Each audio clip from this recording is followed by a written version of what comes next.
Women after 60. Stop dressing this way.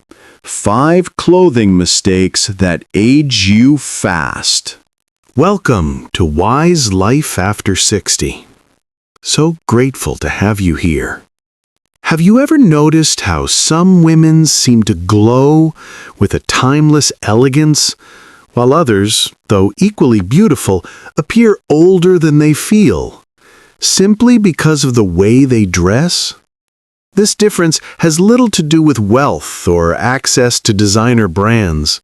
Small choices in clothing unintentionally add years to our appearance, dimming rather than highlighting the vitality we still carry.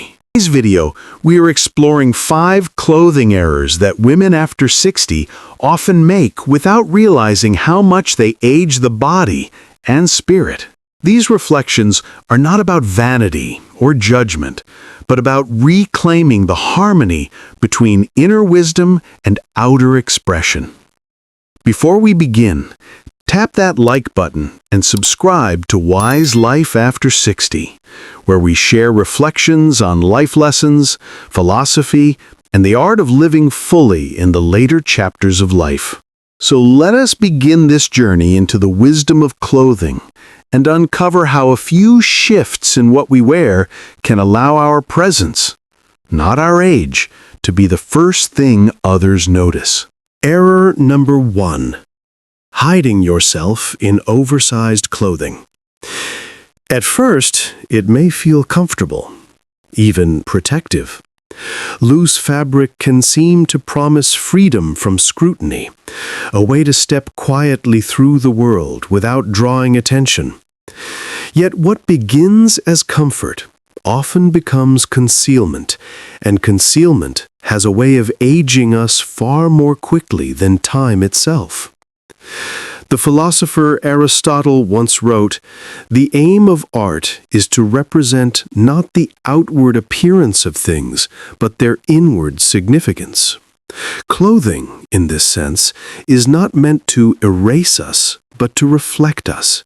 When garments hang shapelessly, they erase the body's natural lines, the quiet dignity of its form, and in doing so, they make us appear smaller, heavier, or older than we truly are. Oversized clothing whispers the message that we are meant to fade, when in truth, these years are when our presence should speak with clarity. I remember speaking with Carolyn, a woman who, after retiring, found herself drifting into habits she didn't question at first. Her closet became filled with large, shapeless sweaters, baggy trousers, and tunics that seemed to stretch endlessly without form. She told me, "It was easy. I didn't have to think. I thought no one was really looking at me anymore, so why bother?" What she didn't realize was that each oversized garment was quietly sending a message, not just to the world, but to herself, that her days of being seen had passed. When a close friend noticed the change, she gently encouraged Carolyn to try something different. She brought over a well-tailored jacket, one that skimmed Carolyn's shoulders and curved slightly at the waist, and suggested she wear it for lunch. Carolyn hesitated, saying, "It feels too fitted, too noticeable. People will stare." But she agreed, reluctantly, to give it a try. That afternoon, as Carolyn caught her reflection in the restaurant's window, she was startled. She later told me, "It wasn't about looking younger, it was about looking alive again." The jacket didn't transform her into someone she wasn't. It revealed the dignity she had been hiding under all that fabric. She realized that for years she had been erasing herself, one oversized garment at a time, and she hadn't even known it. She confessed that when she wore those shapeless clothes, she often felt invisible, disconnected from the woman she once was. But in that single afternoon, she discovered something powerful, that visibility is not vanity, She said, "It wasn't about people staring at me, it was about me finally seeing myself again." Her story is a reminder that clothing can either conceal our spirit or carry it into the world. Oversized garments may feel safe, but they often mute the very vibrancy we long to express. The right fit doesn't deny age, it honors it, showing that presence, not perfection, is what truly makes a woman unforgettable. Error number 2. Clinging to outdated styles. Fashion, like language, evolves. What once felt elegant and modern in one decade may, in another, begin to whisper of a time gone by. To hold too tightly to clothing that belongs to a past era is to unintentionally send the message that time has stopped, that life is no longer moving forward. The philosopher Marcus Aurelius reminded us, "The universe is changing. Our life is what our thoughts make it." Clothing, in this sense, becomes a reflection of whether we are willing to move with change or cling to what has already passed. Outdated styles do not just signal age, they suggest that we have stopped paying attention, stopped growing, stopped engaging with the world as it is now. This is the truth of outdated styles. They do not preserve the past, they trap us in it. To refresh our clothing is not to betray who we once were, but to honor who we are now. Clothes should not freeze us in an earlier chapter. They should carry us gracefully into the present. And if you have ever discovered how changing even one piece of clothing shifted how you were perceived, and more importantly, how you felt, share your reflection in the comments. Your story may remind others that style is not about denying age, but about walking confidently with it. Error number 3. Choosing dull, lifeless colors. Shades of gray, beige, or faded tones may feel safe, but when worn constantly, they drain the vitality from the face and dim the energy of the spirit. Neutral colors can be elegant when used with balance, yet when they dominate, they can create the impression of fading rather than flourishing. The poet Johann Wolfgang von Goethe once wrote, "Colors are the deeds of light." What he meant is that color is not simply decoration, it is expression. When a woman surrounds herself only with muted tones, she unintentionally silences the brightness of her presence.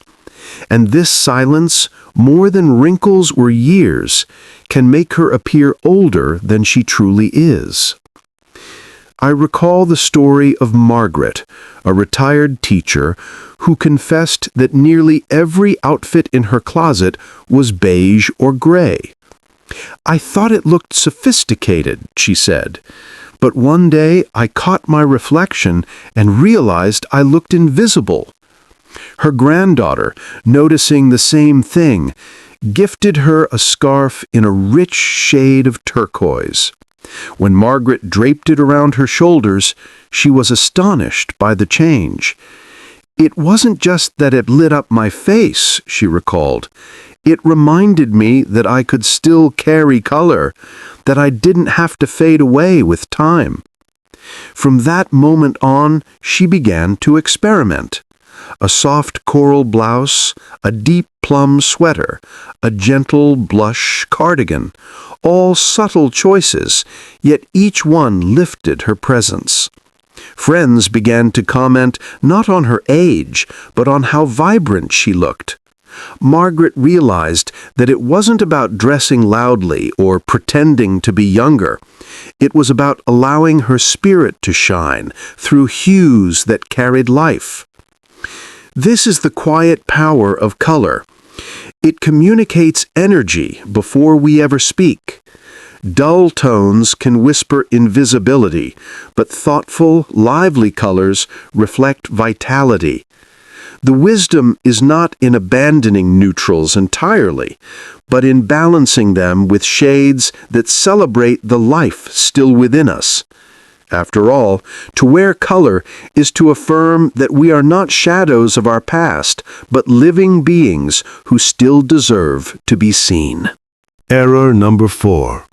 Ignoring accessories and details. Clothing may provide the canvas, but it is the finishing touches that bring harmony and polish. When we ignore jewelry, scarves, belts, or even the care of shoes and handbags, we risk sending a message not of simplicity, but of indifference. And indifference is what makes us appear older, not the passing of time. Accessories are those smallest things. They may seem insignificant, yet they frame the entire impression. A plain dress can be transformed by the right necklace, a simple blouse elevated by a scarf in rich color, and a tailored jacket softened by a brooch or delicate earrings. These details do not overwhelm.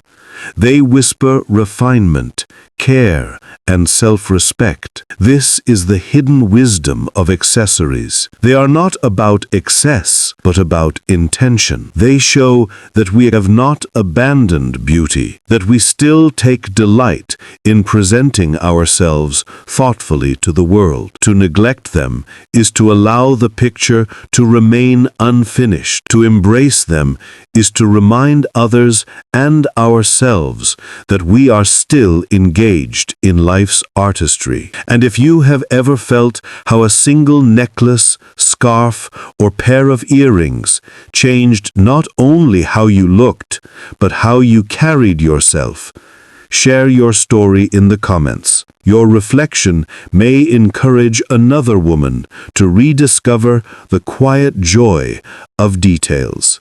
Error number 5. Dressing without considering fit and proportion.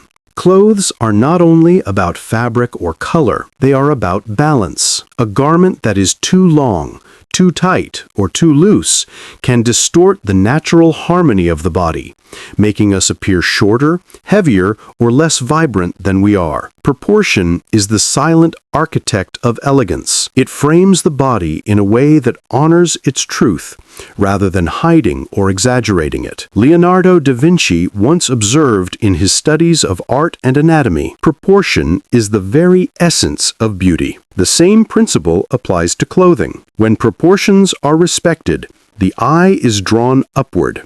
The posture appears more graceful, and the whole figure communicates vitality. But when garments overwhelm or underwhelm, they distract, and the quiet dignity of presence is lost. I recall the story of Diane, a woman who for many years favored long skirts and oversized tunics because she believed they concealed the parts of her body she no longer felt proud of. They cover everything, she would say, so I don't have to think about it. At first, this choice gave her a sense of relief, but gradually she noticed something unsettling. When she walked past a mirror or caught her reflection in a shop window, she did not see elegance or confidence. She saw someone weighed down, her figure lost beneath layers of fabric. What she thought was protection had quietly become a disguise, and that disguise was aging her more than the years themselves. One afternoon, at the urging of a stylist friend, Diane allowed herself to experiment. Her friend brought her a shorter, tailored jacket in a rich navy, gently shaped at the waist, and paired it with well-fitted trousers that skimmed rather than cling. Diane hesitated. "This will draw attention," she whispered, uncomfortable with the idea of being seen again. But she agreed to try it, stepping slowly into the clothes as though stepping into a new version of herself. When she turned to the mirror, her reaction surprised even her. "I didn't look younger," she later recalled, "but I looked more like myself again. Upright, confident, alive." The jacket revealed her posture, the trousers balanced her frame, and together they gave her back something she thought had been lost: presence. She realized in that moment that proportion was never about covering or revealing. It was about balance, about honoring her body as it was now, not hiding it away. From that day on, Diane began to approach clothing differently. She still loved her flowing blouses and long skirts, but she paired them with more structured pieces to create harmony. A soft tunic found new life with slim trousers. A classic skirt came alive beneath a fitted blazer. Each outfit became less about concealment and more about celebrating proportion, a silent art that told the world she still carried dignity in every line of her form. Her journey revealed a truth many overlook. Proportion is not a rigid rule, but a form of wisdom. It allows the eye to rest, to see the person as whole rather than fragmented.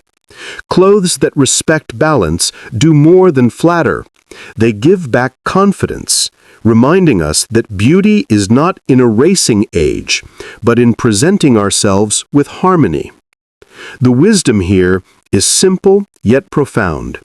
Our bodies change with time, but dignity does not fade when we dress with care for proportion.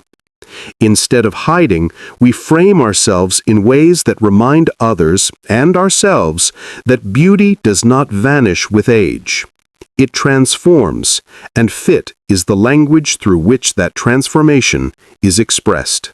As we gather these reflections together, the lessons of clothing become clear. Oversized garments, though comfortable, conceal, rather than honor the dignity of our form. Outdated styles, held on to too tightly, keep us trapped in a past that no longer speaks for who we are today. Dull, lifeless colors dim our vitality, when vibrant hues could instead reflect the spirit that still shines within us. Neglecting accessories and details strips away the small touches that signal care and presence, while ignoring proportion robs the body of harmony, making us appear diminished rather than alive. These errors are not failures, but gentle reminders. They show us that how we dress is not about vanity or chasing youth. It is about alignment. Clothing becomes a philosophy in fabric, a mirror of how we see ourselves and how we wish to walk through the world. When we choose with awareness, our style ceases to age us and instead begins to carry the wisdom, strength, and radiance we have earned through time. If these reflections have spoken to you, I invite you to like this video and subscribe to Wise Life After 60, where we continue to share life lessons, philosophy, and the art of living fully in these extraordinary years. Thank you for being here today, and may your choices, both in clothing and in life, always reflect the beauty of your spirit.